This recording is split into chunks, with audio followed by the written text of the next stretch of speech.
Joining me today to talk about this and his artwork is Baptist minister, husband, father and artist Michael Henderson. Welcome, Michael, to the show. Thank you, Keith. Now, we talk about portfolios that people got. You've got quite a portfolio of things that you do in your life, really. Sure. How does art fit into all that? Yeah, there's a lot that I do, that's for sure. But art, look, is central to what I do. Even if I was just mucking around down at the beach, I'd be sketching something or drawing a picture. So it's just a way to have fun above anything else. So it's something you enjoy, but it's more than that. It's something inside, isn't it, really, that needs to get out, really? Well, look, I love to tell stories. And so a lot of what I do through art is to tell stories. And the biggest story in my life is the story about Jesus and what he's done for me and can do for others. So, yeah. Tell me when art really started to become especially meaningful to you. Well, art became meaningful to me when I was young, and I just liked to just draw things. Probably one of the ways it became meaningful was that I could copy other stuff that was around onto T-shirts. So I would redraw skateboard designs onto T-shirts and stuff, and yeah, it became an easy way to get that design somewhere. So you feel called by God, you eventually become a minister, and this thing that's bubbling up and is running alongside this then takes on new expressions, doesn't it? Yeah, look, when I was 20, thereabouts, I became a follower of Jesus, and some of the key questions in life changed for me and dramatically changed. And I think in that moment, the aspects of being able to incorporate art to tell that story about what I was experiencing and what I was coming to realise, that became very significant. Do you see a correlation between faith in God and art? Yeah. Look, one of my heroes is Michelangelo, the one that you mentioned at the beginning, and his faith and his art were deeply connected, and he tried to reveal mysteries that he saw with God into his art, be it sculpture, paintings. You mentioned Michelangelo, you could mention all those people in the Renaissance and all throughout history, and we talked about the pre-Raphaelite brothers and all those. It's hard going today, am I right or wrong here, for Christians to get this, when we actually led the way, didn't we? Yes and no. Well, look, during that time, I'm not trying to question anyone's faith in God, but many of those artists did it for the money and did it because the church was paying them, whereas Michelangelo had a very deep faith and he tried to express that through his art. That's what I mean by him being a hero, that there was something more about it for him. It wasn't just that he could draw and earn some money from it. He really wanted to reveal the things of God in what he was doing, and so that's where I'm coming from. But you wouldn't see Christians as necessarily leading the way in our community today, in quite the way. Well, you wouldn't see Christians leading our community in most areas of life, but certainly not in art. Yeah, this is true.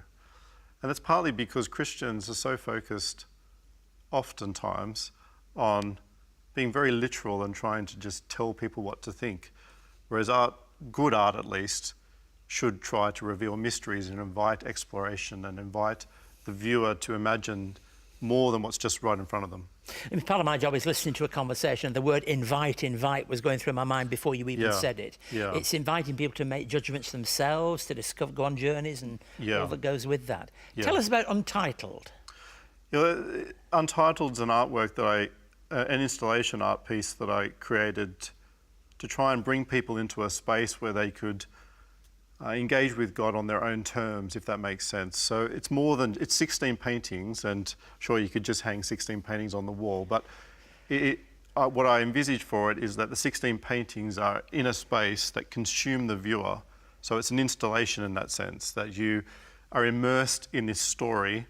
And what I'm trying to describe is our human experience of life, the good parts, the bad parts, the joys, the suffering, the mystery, all those things, and connect it with God and say, look, God's in that space.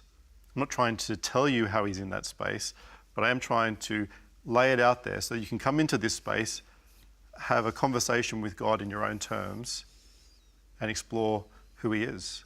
That's an insight to us, to something of the importance of faith for you, not only as somebody who observes, but somebody who paints. Yeah.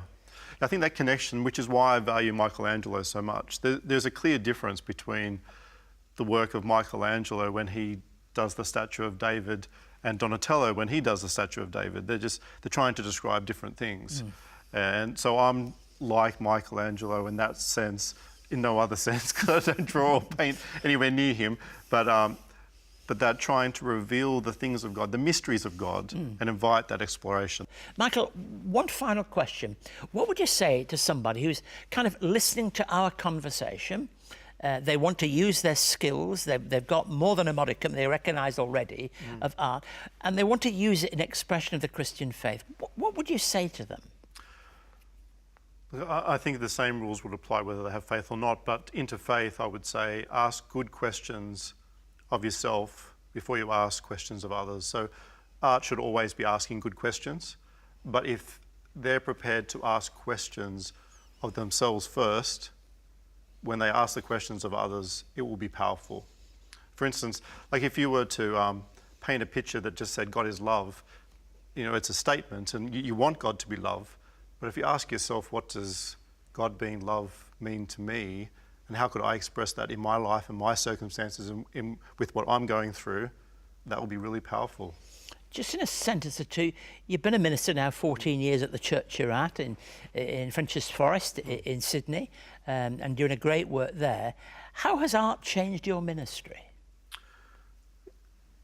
I think in particular it's just changed. It's allowed me to be slower with telling people what to think and ask them questions and invite response and listen, genuinely listen to what they're thinking about and how they're exploring who God is and their relationship with him, and help them to see their own faith, see their own relationship rather than my faith and what I see it as. Thank you, Michael, for sharing with us.